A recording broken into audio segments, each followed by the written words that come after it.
Good evening, everyone, and welcome to the Academy Museum of Motion Pictures and our David Geffen Theater.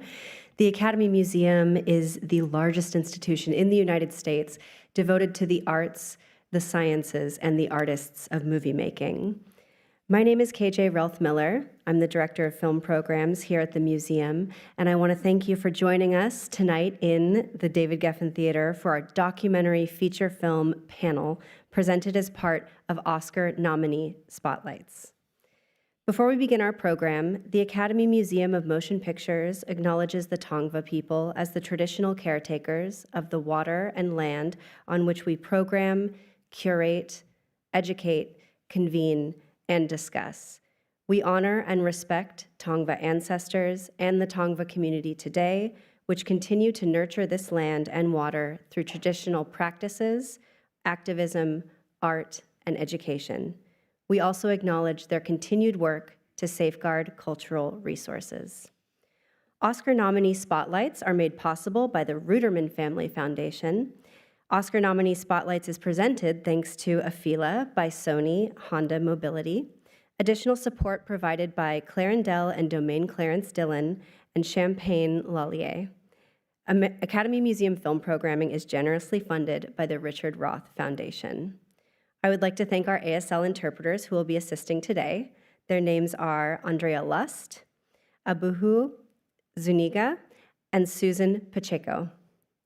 Nominee programs bring select screenings of Academy Award-nominated shorts and panels with Academy Award-nominated filmmakers in the lead-up to the 97th Oscars to the Academy Museum for the public. We have additional nominee programs later this week, including panels with the nominees for the categories of Best Picture, International Feature Film, and Makeup and Hairstyling. The 97th Oscars will be held on Sunday, March 2nd, 2025, at the Dolby Theater at Ovation Hollywood and will be televised live on ABC and streamed live on Hulu. Before we begin our program, please silence, darken, and stow your mobile devices, including phones and smartwatches. Now, please help me in welcoming to the stage Michael Benedict, Associate Director, Member Relations and Awards Administration, who will share more about the Academy nomination process. Thank you, KJ. Good evening, everybody. My name is Michael Benedict. I am the Director and Liaison of the Documentary Branch and Categories.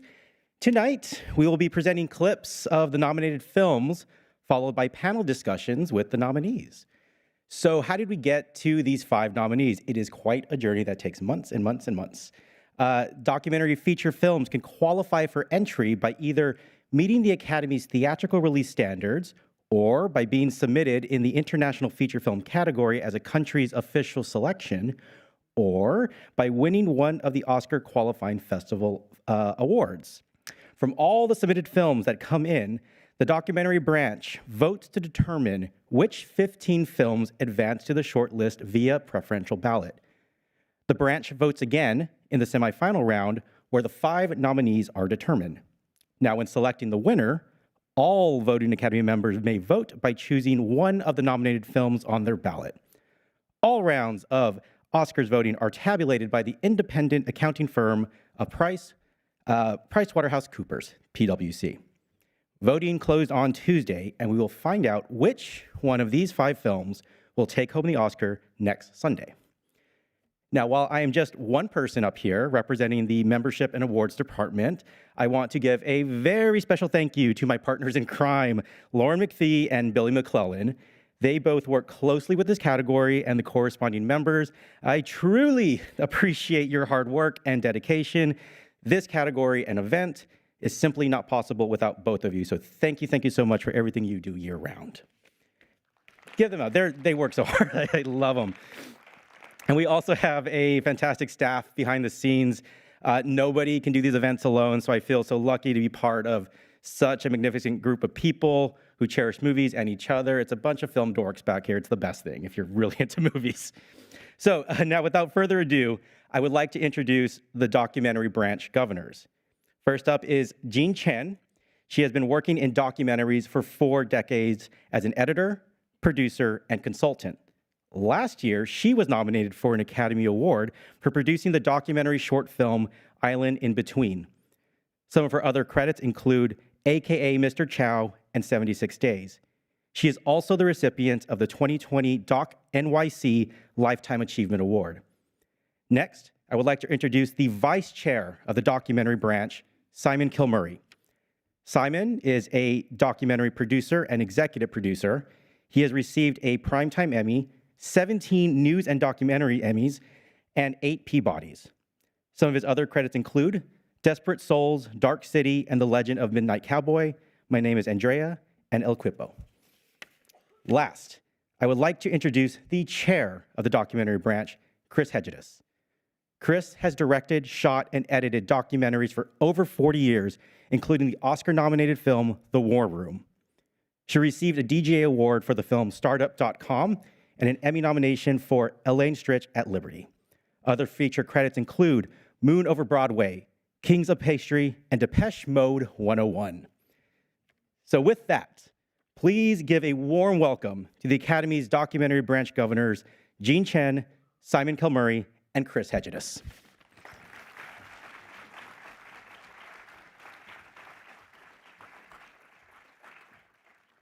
Hello, everyone. Welcome. And thank you for coming out tonight to celebrate the films and the amazingly passionate, totally talented filmmakers who made these films. Our documentary branch embodies many of the branches of the Academy. We are directors, producers, editors, cinematographers, sound recordists.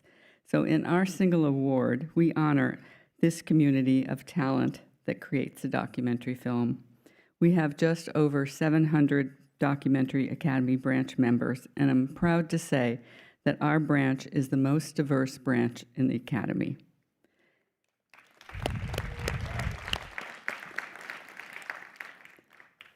"169 feature documentaries were submitted this year. 5 powerful films from around the world were nominated: Porcelain War from Ukraine and US, Black Box Diary from Japan, Northern from Palestine and Israel, Soundtrack to a Coup d'etat from Belgium, France about Congo, and Sugarcane from Canada. All of these films tell important, compelling stories that have moved us and made us rethink history and the world around us. If you haven't already, I hope that you have the opportunity to see all of these films at some point. I know that hearing the stories from these passionate, talented directors and their team will motivate you. Now, I'd like to introduce you to my fabulous partners, fellow governors, Jean Chen and Simon Kilmurray.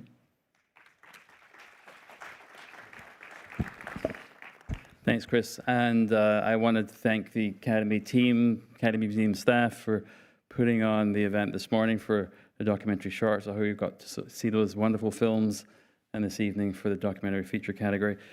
These films are fierce and fearless. They excavate history and show how it continues to reverberate today. They speak truth to power. They are works of art.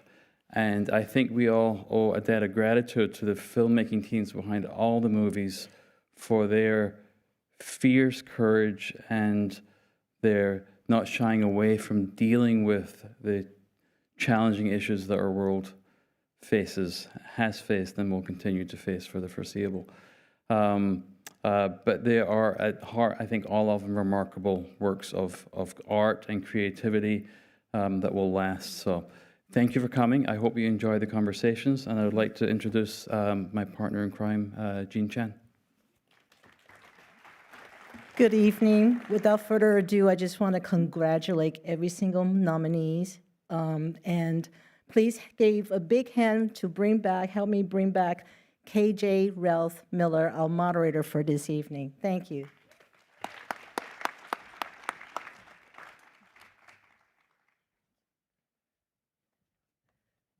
Thank you so much, Chris, Jean, Simon. Okay, so let's start by watching a clip from the first film that we will be showcasing this evening, Black Box Diaries. We'll watch a clip from that film, followed by a short video from director Shiori Ito.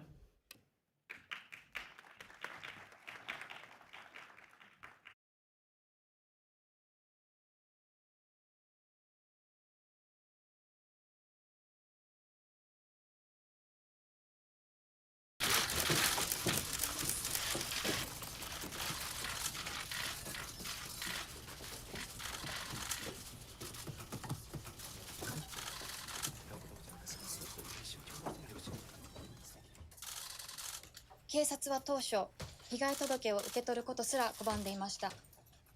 理由は、今の法律では性犯罪を捜査するのは難しいから、また相手方の山口紀之氏が当時 TBS のワシントン支局長で著名人だからでした。事件後、私はジャーナリストとして真実を追いかけることに集中しました。そうせざるを得なかったのです。被害者として自分に真正面から向き合ってしまうと、精神的に押しつぶされそうだったからです。仕事は自身を守る唯一の手段でした。レイプがどれだけ恐ろしく、その後の人生に大きな影響を与えるか伝えなくてはいけないと思いました。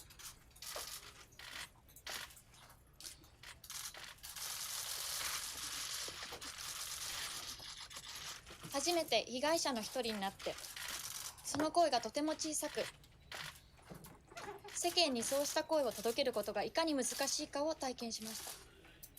同時にジャーナリストとしてこの問題と向き合う必要があると思いました。山口氏が権力者側で大きな声を発信し続けている姿を見たときは、胸が締め付けられました。この国の言論の自由とは何でしょうか。法律やメディアは何から何を守ろうとしているのか、私は問いたいです。Hello, konnichiwa from Japan. My name is Shiori Ito. I'm director of Black Box Diaries.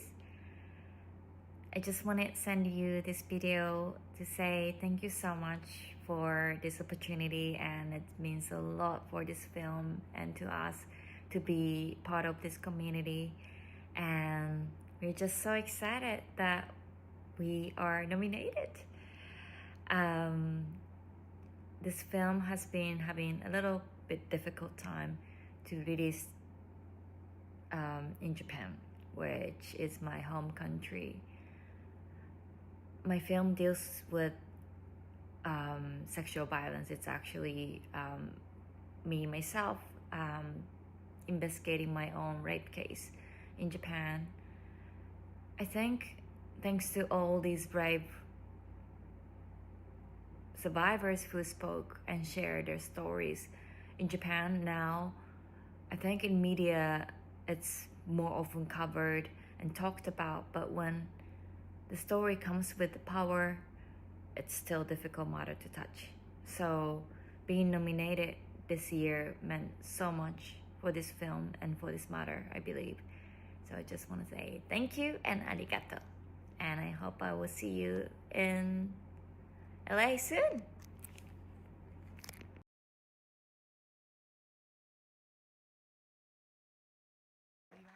Please join me in welcoming to the stage the nominee from Black Box Diaries, Hana Akivaline, producer.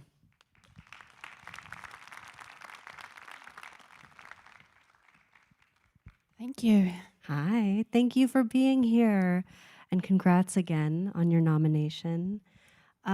So before you came to this project, you have a background as a broadcast journalist in Sweden. And this is also, Shiori's identity as a journalist is so present throughout the film. It's her background, it's her future. Do you think that this sort of shared interest is part of what brought you together on this project? Yeah, definitely. First of all, just want to say that I'm so sorry Shori couldn't be here with you all today. Shori and I, we started this project 8 years ago, and so it's been part of our lives for so long time. And back then, I was working as a broadcast journalist, and I heard about Shori's story. This was actually just like a week after you saw the clip with the press conference. So I saw that clip through my Japanese friend. I was living in London at the time. I'm Swedish, but she was showing me this clip of this young journalist going public, and it was before the Me Too as well. So it was a couple of months before the Me Too movement happened. So I was just seeing this young journalist, almost the same age as me, and I was thinking, wow, maybe she needs help. Maybe we can cover it from abroad. Maybe we can just, I just wanted to reach out and say, like how you doing? Do you need help? But I didn't know that the situation was so bad. Coming from Sweden, I was kind of naive, I think, because what she was up against when she walked, in front of the cameras, and no one heard about like anyone like going with her face, her name, in front of all the media in the whole Japan and saying something so shameful as talking about sex or rape was unheard of. So the backlash that she suffered after the press conference was enormous. Through like no one knew like how to deal with it. Friends, family, how can that impact their lives by being associated with her. So she came to London, and we started working together. She actually lived in my flat, and we started working on the film, just her and I. So it was kind of also still naive, because we had no money, no muscles behind us. We just knew, as a journalist, I think, both of us, that this is a story that needs to be told.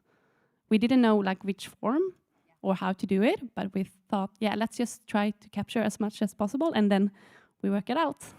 Yeah. And you mentioned that press conference was just maybe months before the Me Too movement really broke through, which, if my memory is right, it was the fall of 2017 when Me Too kind of became really prominent, first in the industry, in Hollywood in the U.S., then more broadly in the U.S., then it spread internationally. But as the film makes the point of, it really is just now catching on in Japan, also in Korea. It's just now becoming kind of in the past few years.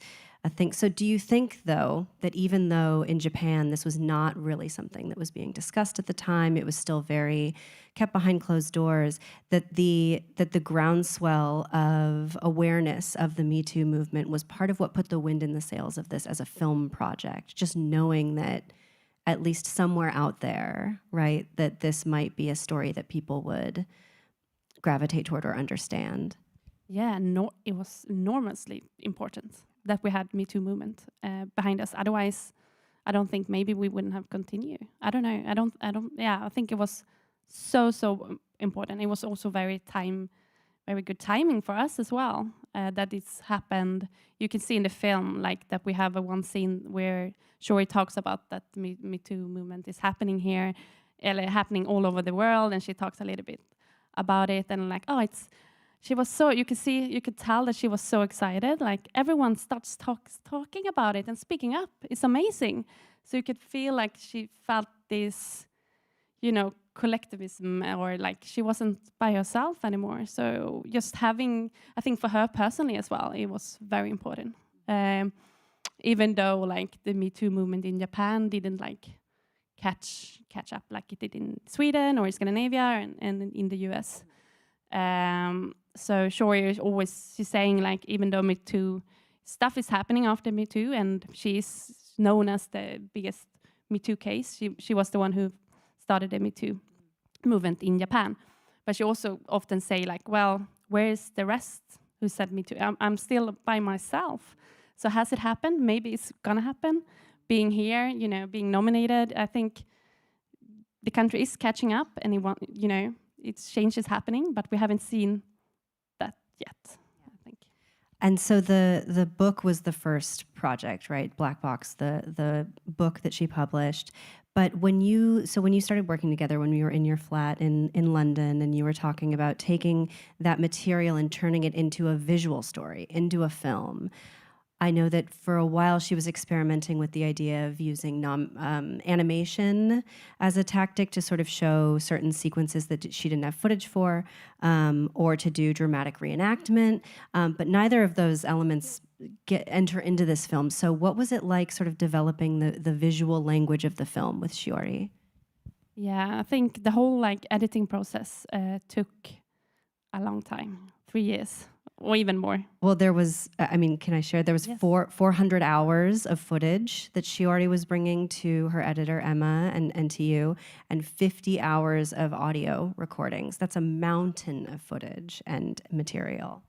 Yeah, and I think like it took also a while. We had an amazing, I must say, amazing editor. Emma Ryan Yamasaki, who watched all this footage, and she actually found footage on Shore's phone. One of the actual sensitive part when she do a suicidal note to her parents on her phone, and she forgot about it. So thanks to that, the editor Emma went through her phone and she saw, wait a second, what's this? And Shore had forgotten about it, because that's why it was so hard during the editing process, because this was part of her trauma. She also like without knowing, forgot stuff that she filmed because it was too hard to cope. It was too hard to watch it. So the editing process had to take a long time because it's just reliving your trauma. And I think in the beginning, to come back to your question, was that she tried to find ways of telling this story. Maybe animation. She tried to escape from the rawness of the actual footage that we had. But we had to let her realize that it's her film. It's not. This is her story. She needs to tell it however she wants. We will be behind her. But that's why I think she first started to explore ways of tell this story without having her so naked. Yeah, almost creating a distance. Yes. And then I think eventually after time she realized, well, hold on, the best or the most honest, rawest, best way of tell this is actually through her own footage, that you could see her, you feel her, it's so painful, but it actually makes, I guess, the audience also understand how it is to be in her shoes, basically. Absolutely. It's there's so much empathy. It's impossible not to feel for her when you watch this film. It's such an emotional experience to watch this film. And of course, making this film was emotional for her. But she's just so courageous, and you get the sense that part of what is pulling her forward and keeping her going on this project is her courage, and that comes from her experience as a journalist. Because she, there's so many points in the film where she's like, I just need to tell this story. I need to, and that's what drives her. But of course, because she's human, she has moments of doubt. She has moments where she's extremely emotional. And you were there to capture some of those moments because you filmed about half of the footage that we see in the film, right? So what was it like to be there with her during those moments of doubt or extreme emotion, and how did you work with her in those moments? Yeah, it was really, really hard because as a producer as well, you always have the ethical responsibility as well, with your contributors, and you have to care. But now she's also the director of her own story, and she has such a strong will, and she wanted, if it's one scene she want to do, for instance, one of the hardest I think was, to be behind, to watch was one of the scenes when she revisit the hotel where the rape took place, and that. And you see her, she wanted to revisit, she wanted to go back because she wanted to be prepared, she wanted to remember for the trial. So, but see her breaking down and filming that and keep rolling, and she has a panic attack. That's hard, you don't know when to stop really. And I think looking back, maybe we should have stopped, maybe we should have done differently. That's one of the scenes. I don't know what would be the best way to deal with it. But I knew that she wanted it to be part of, her story as well. So, but it was really, really tough to see. It's so painful, and no doubt when you see her going back, no doubt, I have no doubt of what happened to her. You can, the pain that she had in her body. It was terrible watching. Yeah.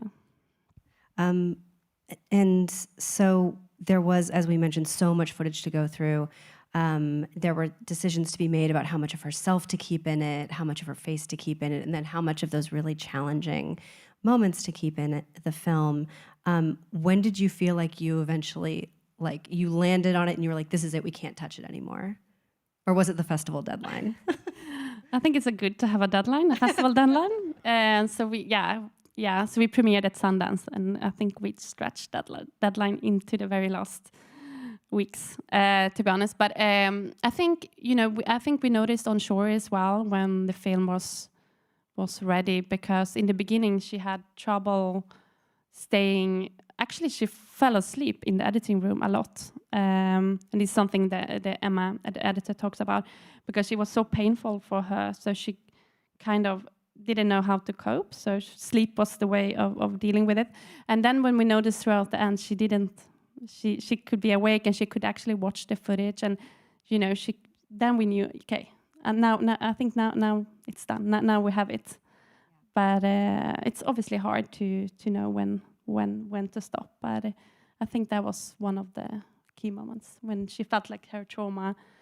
She obviously has trauma still. She's still surviving. Survivors, you know, it's still survival mode. It's not like something you can just be fine and well again. But I think that was one of when she felt also when we had the premiere at Sundance and saw all the reactions and everything, we knew that now we did it, sort of, yeah. Well, it is, again, such a powerful story. I hope that those of you who have not seen it yet will seek it out. It is still, as Shiori mentioned, seeking distribution in Japan, in the country where it really needs to be seen, but we're so fortunate that we can see it here in the States, so please go see it if you haven't. That is unfortunately all the time that we have, but Hannah, thank you so much for being here, and congrats again on your nomination. Thank you so much for listening. Thank you.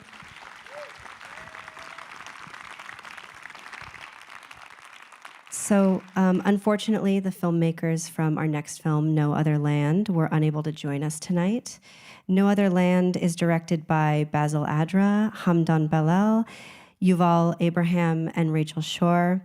It is their directorial debut. They are a Palestinian-Israeli collective who made this film as an act of creative resistance on the path to greater justice. Let's watch a clip from No Other Land, followed immediately by a clip from our third film this evening, Porcelain War.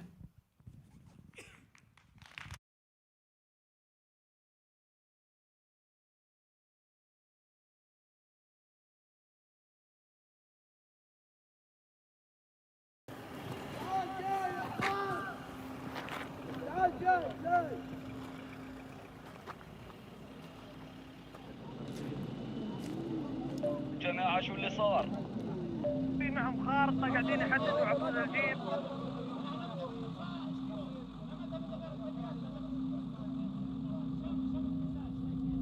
عمري 5 سنين.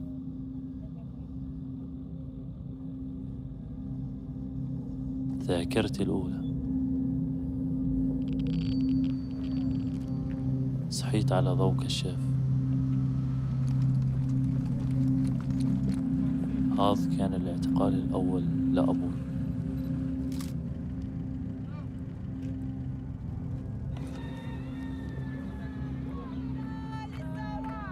عمري 7 سنين. أول مظاهرة بتذكرها.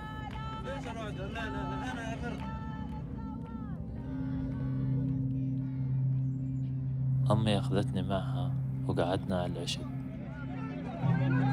هذا جدي وهذا أبوي. هاي الفترة بديت أفهم إنه أهلي نشطين. فكرت أبوي لا يقهر.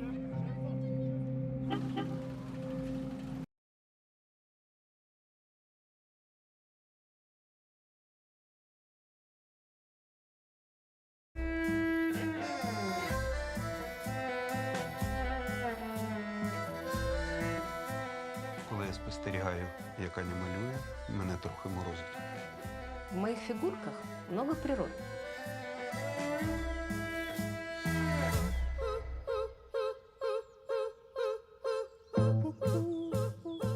Меня всегда интересовала смена времен года, выраженная в цветах листьев.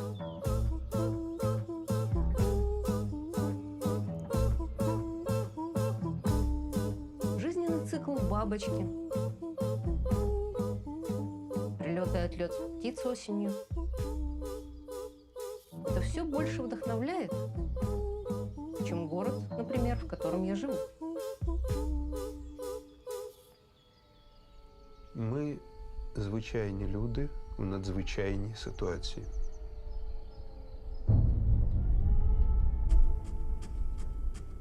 Під час цієї геноцидної війни нападники за першої нагоди намагаються знищити людей, що роблять внесок у культуру. Серед іншого письменників, музикантів, вчителів, художників. Коли вони стирають цих людей, вони стирають Україну.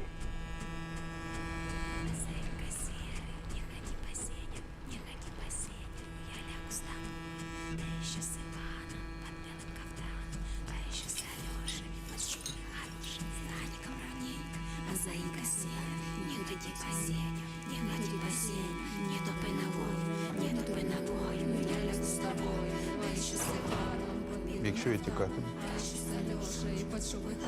то нарешті я досягну океану. І мені все одно доведеться розвернутися і битися.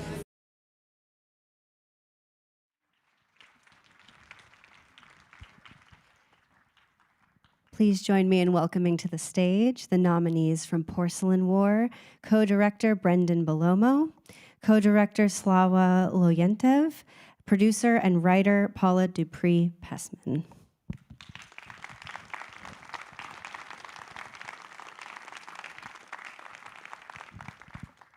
Hello.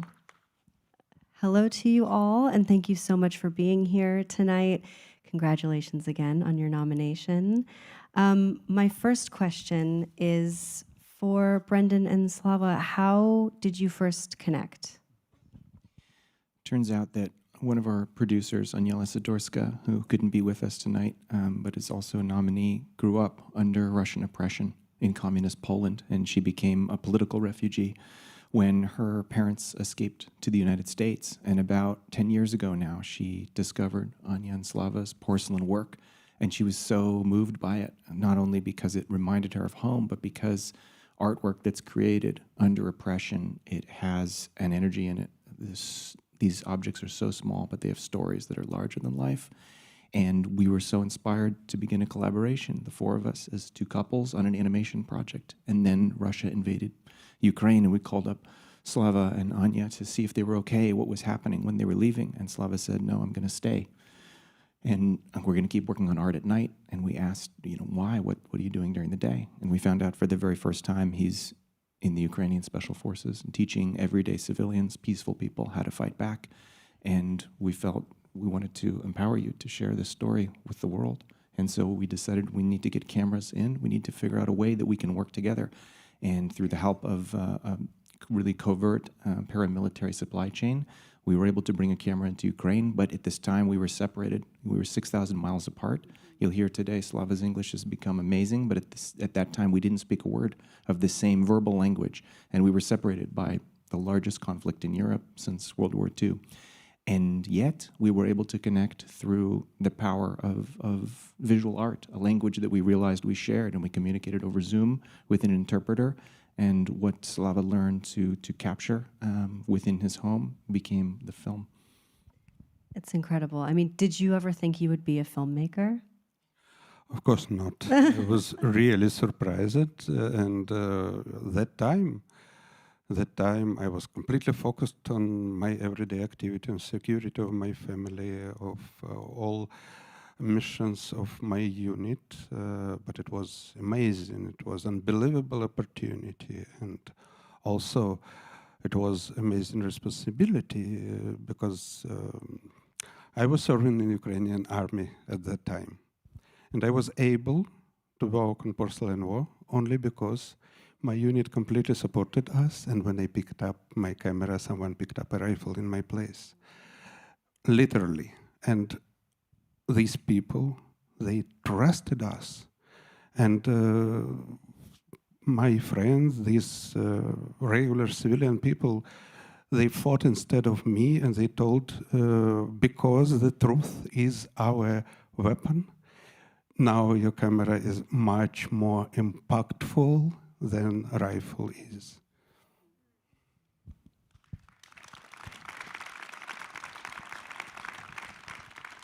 And Paula, can you share a bit about the point at which you came onto the project? Yeah, so they they had one camera, and they started getting some footage, and it's early on, and it was beautiful. And they realized they none of them had ever made a documentary before. So a friend introduced us and asked me, it's one of those things where somebody says, would you mind having a meeting or having a coffee with somebody? And I was like, yeah, I can help. And as soon as I heard what they were doing and saw some of the imagery of what they were capturing, I was all in and wanted to help. It was just an amazing opportunity to really empower people so far away who really needed to amplify their voices and show what the human side of war was doing to people. And it was just unique in that your first instinct is to get a crew together and to go. And Brendan and Yella and I talked about this a lot, and we made the decision together that the best thing we could do is just send more cameras and teach them and show them. And Brendan set up this impromptu film classes and was teaching them over Zoom how to use the equipment, Andre as well. And it just became clear if we went, we would have imposed on this intimacy of the story. And also we would have started to, they would be asking us, what should we be doing? And the best thing we could do is just give them all the equipment they need and all the support. And what they started creating was this beautiful art and showing us not what war is destroying, but what war could destroy. And that was really such a refreshing, hopeful, inspiring view that we hadn't seen. And so we really wanted to continue that path. And it was just an amazing experience to work with all of them. And Andre, who shot the film, is somewhere tonight and not here in the audience because... Yeah, Andre's still in Ukraine, wasn't able to leave. But Andre's daughters are here tonight. Sonia and Anya are here. And this family is still broken apart.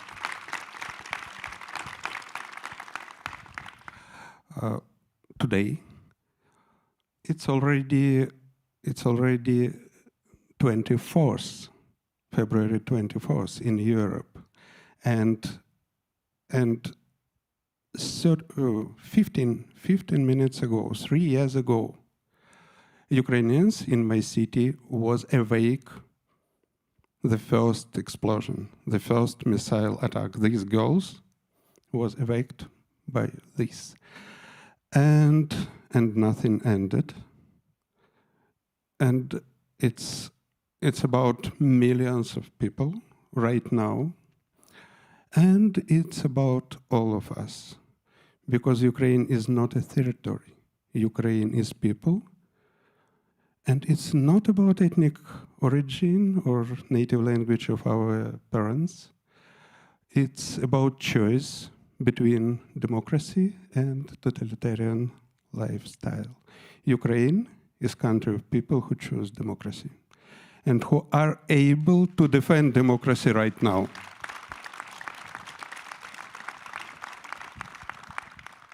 What struck me in watching this film, and those who haven't seen it saw some of the footage in a clip beforehand, just this beautiful nature cinematography. I mean, you clearly have such a reverence for the world and the land around you, and it's such a different instinct than other films or filmmakers that are telling different kinds of stories about the battle, about war, about the fighting.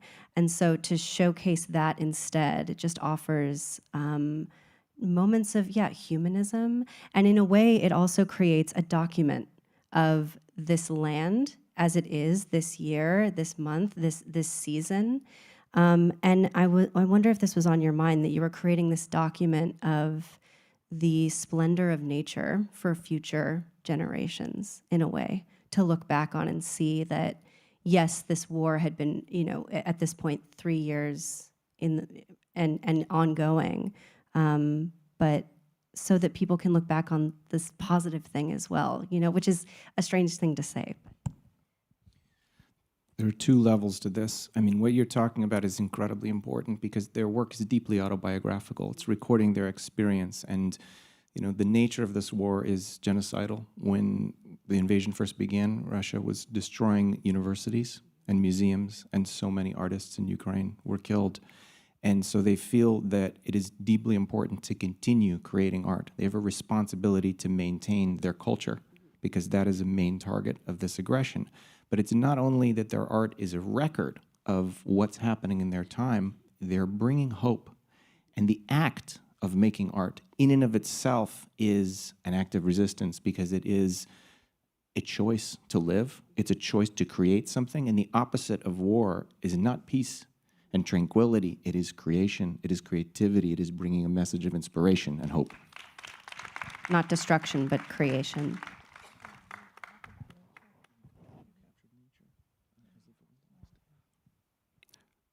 About nature, we're really connected to our nature, and our nature is under shelling right now, and we'll lose so many national forests and national parks because of fire, because of shelling.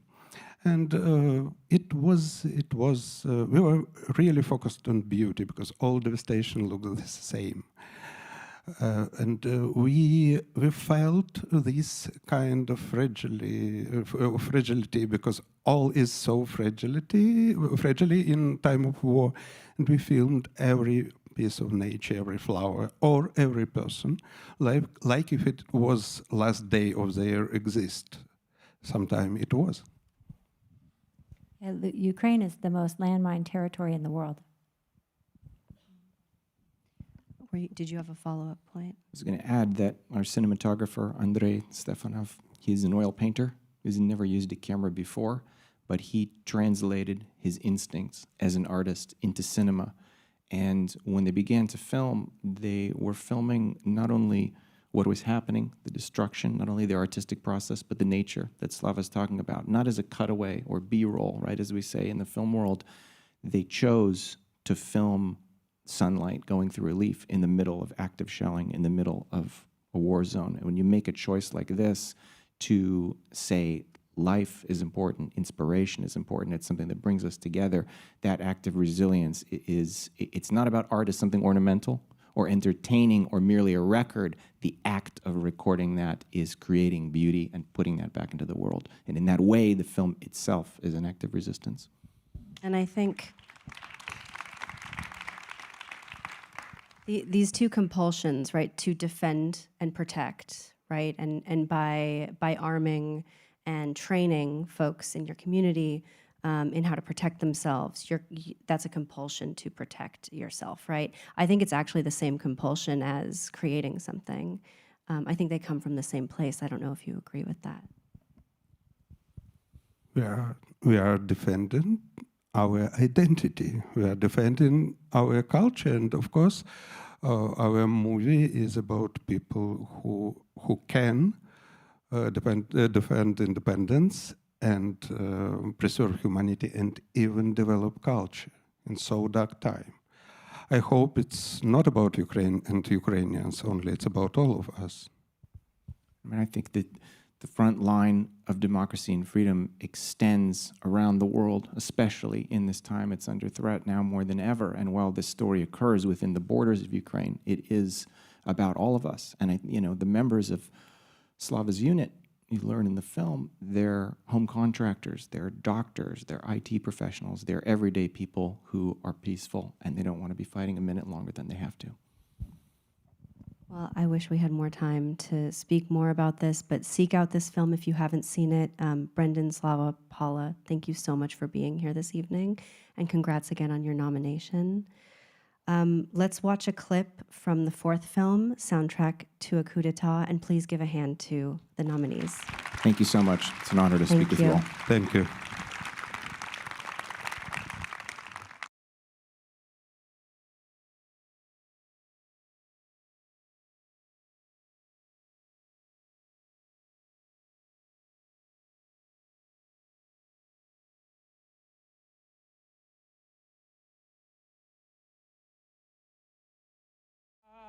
The issue then is simply this: shall the United Nations survive? Shall the attempt to bring about peace by the concerted power of international understanding be discarded?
Please welcome to the stage the nominees from Soundtrack to a Coup d'etat, producer Rémi Grelotti, director Johan Grémonpré, and producer Don Milius.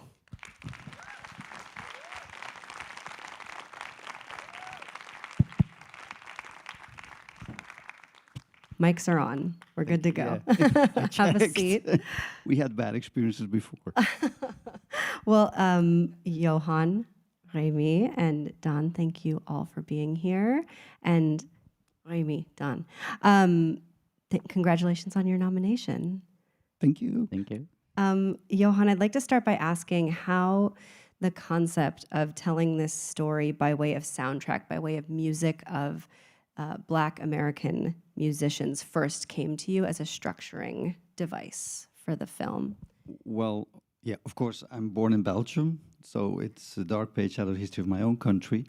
But what I did not realize that actually, when researching this period, that music was so much part, as a historical agent and as a political agent, so much part of how those events unfolded. And one example is, for example, Louis Armstrong, who was sent by the US State Department as a cover for the assassination of the first democratically elected premier in the Congo, which was at the time becoming independent, and where my country was involved in cahoots with the CIA. And so music sort of course, was very prominent there. But we also just saw Abbey Lincoln and Max Roach opening salvo, drum opening salvo opens the film, and the scream ends, the resilient scream of not agreeing what's going on with what was just seen in the film is also part of the film. And Abbey Lincoln, with the Writers Harlem Women Coalition, Maya Angelou, the writer, and Rosa Guy, the playwright, they set up this protest and called for all the women to actually join them in the protest at the Security Council when the murder of Patrice Lumumba would be announced. And so it was musicians who initiated that protest. And so on both angles, like music as a propaganda tool, nevertheless, where those musicians were not passive agents because they were very much also outspoken, even if they were being used in a schizophrenic way, because back home, they were not allowed even to vote. They were still second-rate citizens. And on the other hand, also musicians as activists. And it's not only the jazz, also the rumba, but yeah, anyway, we don't have so much time to talk. But And it also allows, you know, just for such incredible editing. This film is so impeccably edited. And Rémi, you've worked on other projects like Raoul Peck's films, which rely heavily on archival footage or use a lot of archival footage. So I'm curious if that's partially what drew you to this project. Was that experience? Yeah, for sure. But I think it was also the project itself, you know, it was hard to say no. And Johan's previous film, you know, which I loved. But yeah, I think both Raoul Peck and Johan has this intimate, in a way, knowledge about the footage, the archival material that exists, and this curiosity to always find more and to always find something new that will help tell the story. And they both approach it as something very alive, very dynamic. You know, it's not like an old piece of material that you should, you know, respect, never edit, you know, never touch. So, so that creative approach to archival material, I think, is very beautiful, and I think it's like an endless field of possibilities. So yeah. And Don, what drew you to this project? Well, we started it together. Started it together. Yeah. Johan one day said, like, "Oh, there's this Belgian play. Maybe you should read it." And 8 years later, we're here. Yeah. So as I mentioned, I mean, it's just such a feat of assemblage. There's so much archival footage, so much text that's being excerpted and displayed on screen, and it's really carried along by these quotes and documents in a quite linear way. But I'm curious how you develop the style of the film, because the visuals of the graphics are so distinct and almost a character in the film. What was it like to develop that style with your graphic designer and with just your concept of what it would look like? well, and it's not only the music that is a protagonist. There's sort of, yeah, of course, we had the designer. Design is very much sourced after the Blue Note albums, and so we thought, okay, why don't we sort of mimic that a bit? But if we use it for the musicians, because we have some of those Blue Note albums in the film, we sort of pulled it through for all the other musicians. But why don't we use it also for the politicians? And so, if music is all about bringing people together, the politics was so much about divide and conquer. And so, while music is stepping onto the political stage, we thought, why not having the politicians as lead singers to the jazz compositions?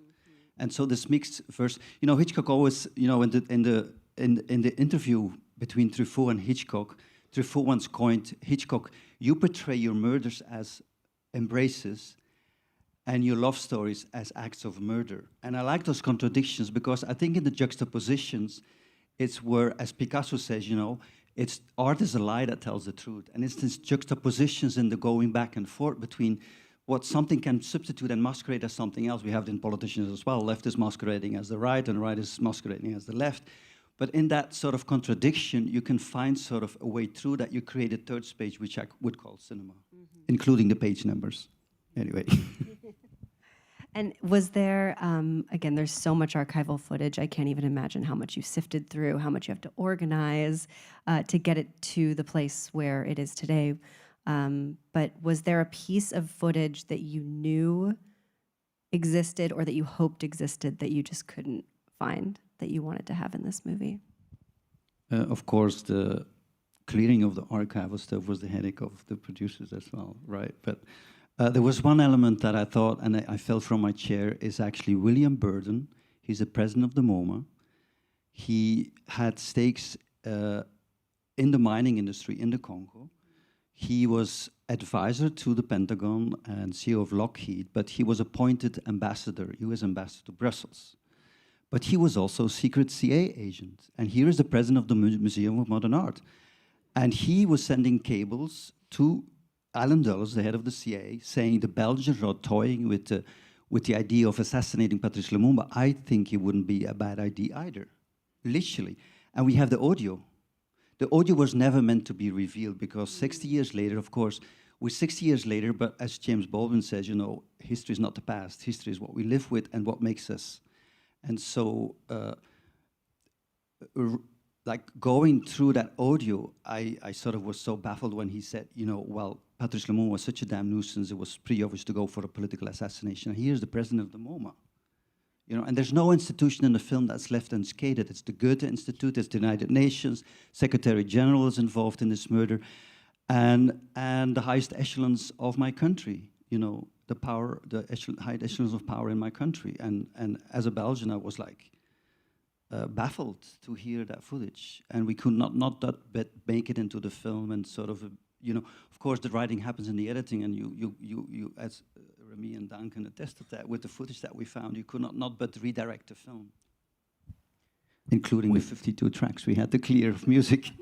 But we were lucky to have a great team, you know, working on the archive, you know, in Europe, in the US, in Cuba, in Russia, and Sarah Sroska, who is the archive producer, is in the room tonight. So, thank you. The massive undertaking. You know, so with this film, and actually another nominee, who we'll be speaking with next, the nominated film Sugarcane, I've been thinking about histories that are left out of the classroom, right? These histories that really, in the case of this film, this specific telling of this history took 60 plus years to come to light. And it's really because of your vision and your idea that this all came together. So do you think, and this is a question for any of you, do you think that documentary can be a pedagogical tool that can supplement an otherwise rather prescriptive curricula? I mean, I can only say for me, maybe it's very personal, but I think films in general, but documentary obviously in particular, are just a tool to raise awareness and bring curiosity to the audience, you know. So I think the ultimate goal would be, you know, for people to either discover or rediscover that story, and then be curious, you know, go on Google, go on your in your library, you know, wherever you want, you know, in the theater. Just learn more, you know, just be curious to learn more, and maybe then do something with this knowledge, you know, just act. And I have to give it to the dog branch of the Academy that they chose 5 films that actually are stories that actually get a bigger megaphone because of the Academy. And so Northern, you know, it's so crucial to talk about what's going on in the West Bank and even Gaza. Sugarcane about First Nation, the Me Too movement in Japan, a woman speaking out because the highest echelons of power as well in Japan being involved with sexual violence, and not even in your own country finding distribution. I think the Academy gives a megaphone to those stories, Porcelain, War, and the 5 inclusions. So I would say a big thanks for that. Is that a conclusion? Well, yeah, there is this megaphone, but I think I'm specifically trying to get at, you know, the failings of an education system that doesn't spotlight a story like this, or that doesn't go deep into this history unless maybe you're in, I don't know, a PhD program or something, right? I just think that, what does that mean, that documentary is the best place to learn these stories? Well, I don't think it's in the interest of the country to tell its own uncomfortable truths. Actually, I do think it's in the interest, but it's not in the interest of power. So, yeah. And it's not only the education system, it's also the media itself that is complicit, to be honest. So I think we also have to sort of question the media on itself as well. And it's true. I was never learned that story in school. That's also why we took up sort of the challenge to tell this story, because I was sort of coming to terms, because I think trauma is, it's my partner who told me that I should be cautious about that. That trauma is shared by the perpetrator and the perpetrated upon. And if you not sit together at the table, you cannot move forward. And the trauma has seeped into the soul of the country. You walk to Brussels, and the whole like sort of outlay of the city of Brussels is built with rubber money. And it's unacknowledged, it's wiped under the carpet, but it's a trauma that is not acknowledged, and you cannot move forward. When you deal with things like the Global South or how we deal with decolonization, it's so much part of a dialogue. What is the reaction when this film has screened to audiences in Brussels, or when Belgians have seen this film? What has the reaction been? Very positive, actually. Yeah, yeah. No real backlash. Well, the right wing was very upset with the fact that we were nominated. And they said, we cannot be, we have to like sort of, because we actually, it's criticizing us also the highest institution in the country, including the monarchy. And so that's very touchy. Speaking truth to power. So congratulations on an incredibly accomplished film. And Remy, Dan, and Johan, thank you so much for being here, and congrats again on your nomination. Thank you for offering the platform. Thank you all. Let's now watch a clip from our 5th film and the final film this evening, Sugarcane. Thank you.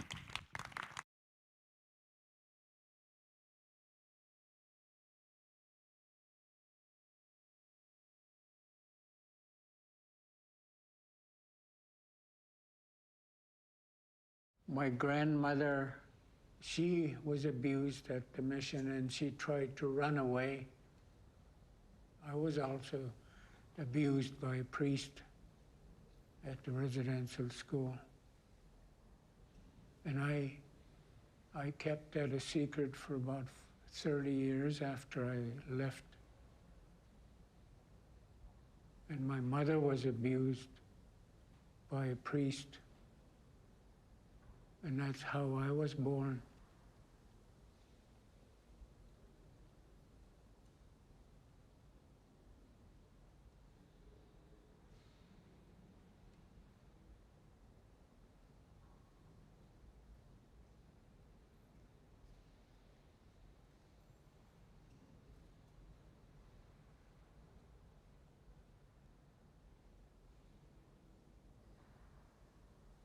so sorry.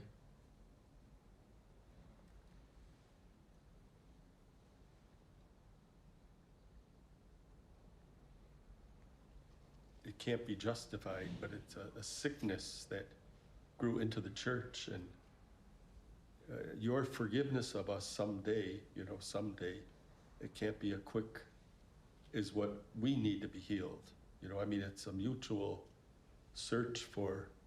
One of the parts of the Bible states that being sorry for something is just the first step. You have to work it out. Take action, and we've heard apologies, but still nothing has happened, really.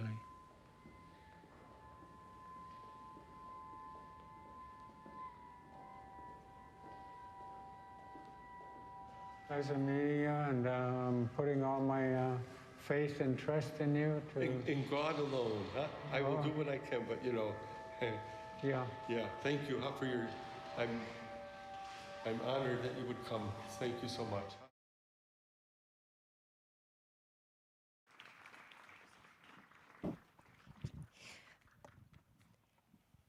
Please join me in welcoming to the stage the nominees from Sugarcane, director, producer, and cinematographer Emily Cassie, co-director Julian Brave Noisecat, and producer Kellen Quinn.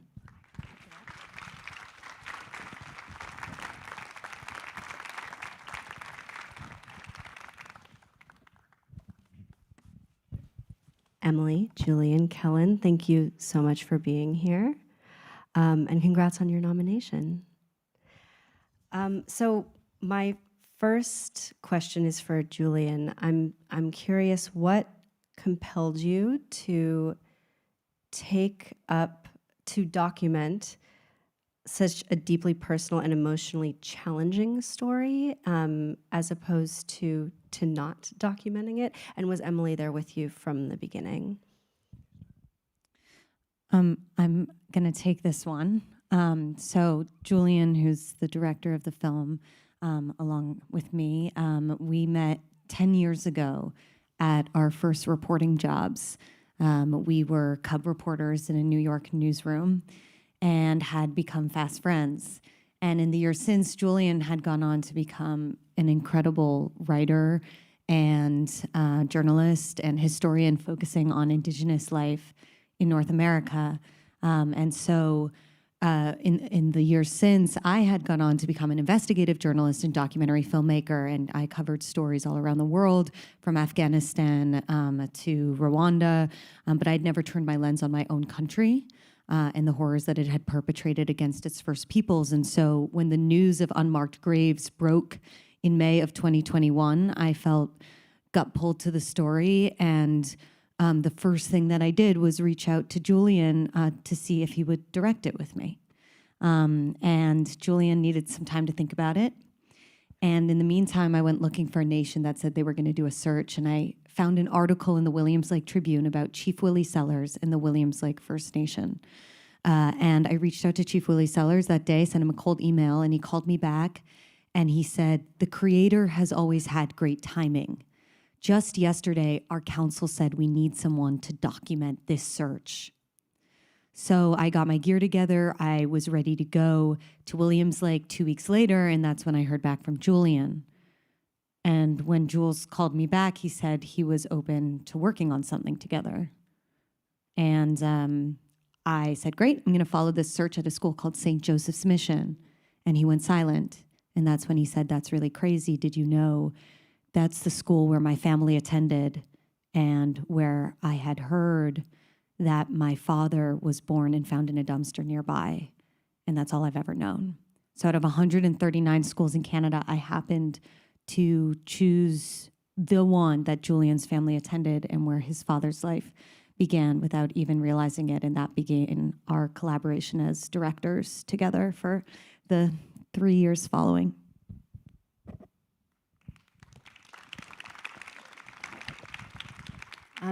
Kellen, your previous film with Garrett Bradley, Time, is also an investigation into a family history. It tells this broader story as well, much like Sugarcane, of systemic violence and injustice toward marginalized Americans, and in the case of Time, Black incarcerated Americans, right? So was this a connection that you thought about when you embarked on this project with Emily and Julian? In a sense, yes, but I would say it's not the thing that first drew me to the project. I think each film, in a way, deals with maybe the original sins of North America, slavery and the genocide of indigenous people, and I certainly was aware of that. But what made me want to be part of this was that I didn't know this history, and when they reached out to me, it was the first I'd really heard of the residential school system in Canada and the boarding schools in the US, and I was stunned at my lack of knowledge, which I assumed would extend to people way beyond me. And it felt like this film, the way they were thinking about it already from the very beginning, had a kind of vision to it that I knew would touch people's hearts. And I think that this is the only way these kinds of histories can remain alive, if they enter us through our hearts, not just through facts, not just through textbooks, not through things that we maybe sort of get glancing information from in a article or something. They need to kind of sink into us, and that was there. That was present in their first material from several months of shooting. And this film really has me thinking, or had me thinking as I was watching it, about family narratives and how these family narratives and histories can lead us to understand more about ourselves, more about our cultures, but also how shame and secrets can lead to certain histories never being explored, never being uncovered. So I would just love, if you're willing to share, to hear what it was like to dive into those deeply emotional and challenging histories with your family, with a camera present. Yeah, well, I just want to start by saying that I think that I often get asked about the participant part of being in this film, which I think is really important. Obviously, ultimately, I did choose to, tell a story about my family and myself and intergenerational trauma. And I chose to do that in part because I first felt respected as a director of the film alongside M. And it was really important to me that, there are some films that get made nowadays where someone gets attached, to make sure that it looks politically correct, that you're telling a story about a community with someone who represents that community. And for me, I obviously have a lifetime, spent thinking about this, and now over a decade writing about it. And, I have something to say about it. And I really wanted to make sure that, first and foremost, if I was going to tell a story about anything that was so deeply personal, just subject matter-wise and thematically, that I was going to be respected as a director alongside M.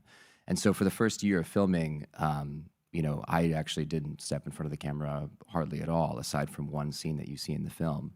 And Em and I really developed a shared vision of what the story was and the film was that we were trying to make and trying to tell. And in the course of events of making the film, I also chose to move back in with my dad, a man who I think lots of us probably have complicated relationships to our fathers. I have a quite complicated one myself. He still owes me money from when I loaned him a bit to come to my high school graduation, so there's some history there. I've also bailed him out of jail once before. You can read about that in my book that's coming out in October. And suffice it to say, it was an interesting decision at 28 to move in and be this guy's roommate, and in so doing, it became very clear that he had a lot of questions about his birth and his upbringing, a lot of which had to do with St. Joseph's Mission, the school at the heart of our film.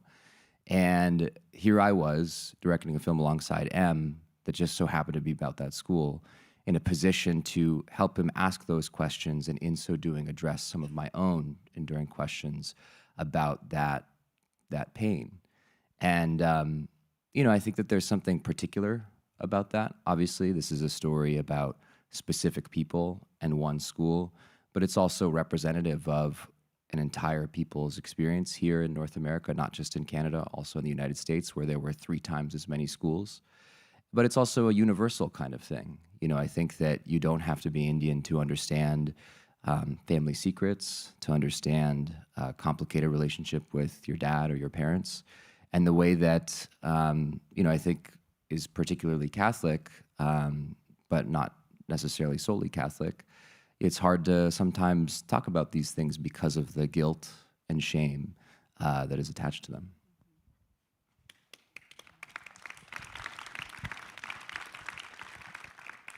I know that this story is ongoing, as you mentioned, the reality of the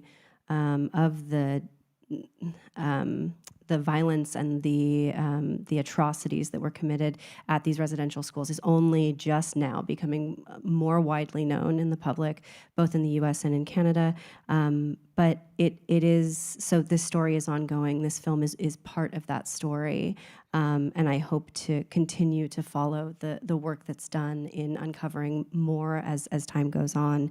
But what I'm thinking about is that there's, I don't want to put words in your mouth, but maybe a frustration about asking for accountability and recognition from people who are no longer here to be held accountable, right? To the folks who were living or working at the mission then. And so I'm just curious whether this film has felt, in a way toward healing, or if that's even possible. Well, I think that it's important to point out that there's still so much that we actually don't know about this history. And obviously accountability is incredibly important, but, justice obviously has to stand on truth. And what our film shows, is that there's still a lot that we don't know about the historical facts of these institutions. Our film Sugarcane is the first to document a pattern of infanticide at any school in North America, which begs the question if this is true at this school, where there were, by the way, multiple criminal cases in the 90s about sexual abuse of children, where there are multiple books written about the Oblates of Mary Immaculate and one specifically about St. Joseph's Mission. So there's a significant body of research and investigation that already happened at this school, and yet this fundamental thing that was happening there was not known until our film came out. And if that's true here, what might be true at the 138 other schools across Canada and the 417 across the United States? And I think it's also important to point out that the heyday of the Indian residential schools in Canada, as well as the Native American boarding schools in the United States, just so happens to coincide with the golden age of Hollywood, when this industry and many studios were built telling a story about cowboys and Indians, where the Indians were portrayed as a dying people. And so at the same time as Hollywood was being built on this portrayal, the residential and boarding schools were trying to make it so in society and policy. And so I think that there's a lot of reckoning still to do with what the story is, fundamentally, and who gets to tell the story and who gets to be the center of the story, that I think comes before we can even get to the equally important and also very challenging questions of accountability.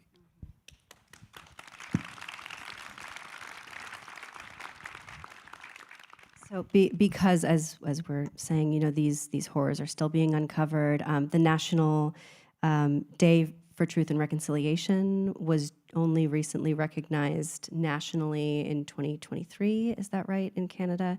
And it's similar to Juneteenth in the US, right? That only became a national holiday less than 5 years ago. So there's still so much more awareness to be had. And so I'm just curious what, now that this film is out in the world, now that it's getting the recognition that it's received, now that it's been nominated and this story is there, what is the next step for you in your process of discovery and of sharing this story?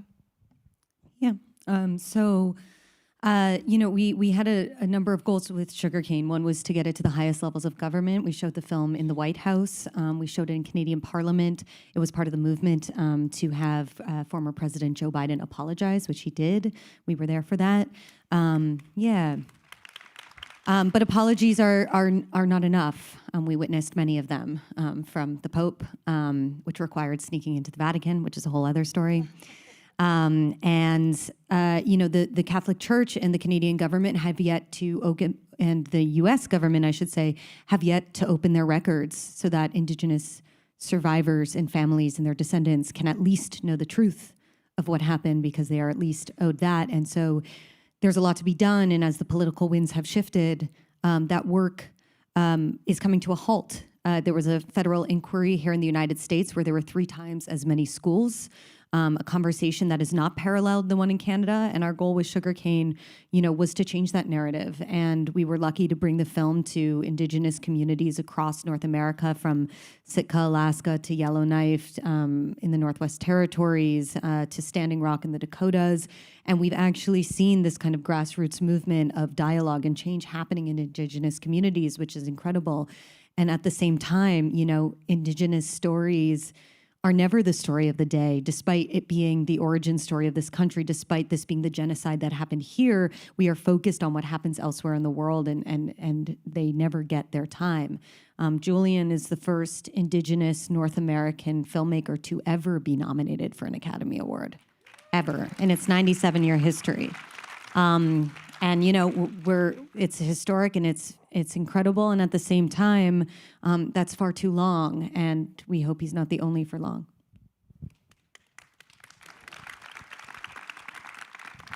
Yeah, and I think, like from a creative perspective, I think that there's, still a big question of like, what would it look like for Indigenous peoples to be allowed to tell our stories on our terms, and I think that there's a lot of really interesting artists and writers and storytellers who are trying to do just that, and I think that we're really lucky to be in a moment where we get to be part of that cultural renaissance that is long overdue. Well, that is all the time that we have. I'm so sorry. We could keep talking all night, I'm sure. See this film if you haven't already, obviously. Kellen, Julian, Emily, thank you so much for being here tonight, and congrats on your nomination. Thank you all for being here tonight and for joining us. We hope you can all join us for additional nominee programs here at the museum. We have several coming up this week: Best Picture, International Feature Film, Makeup and Hairstyling, just a few of the many that we have. Check our website for more information. And of course, tune into the Oscars live on ABC and on Hulu Sunday, March 2nd. Get home safely and have a great night, everyone.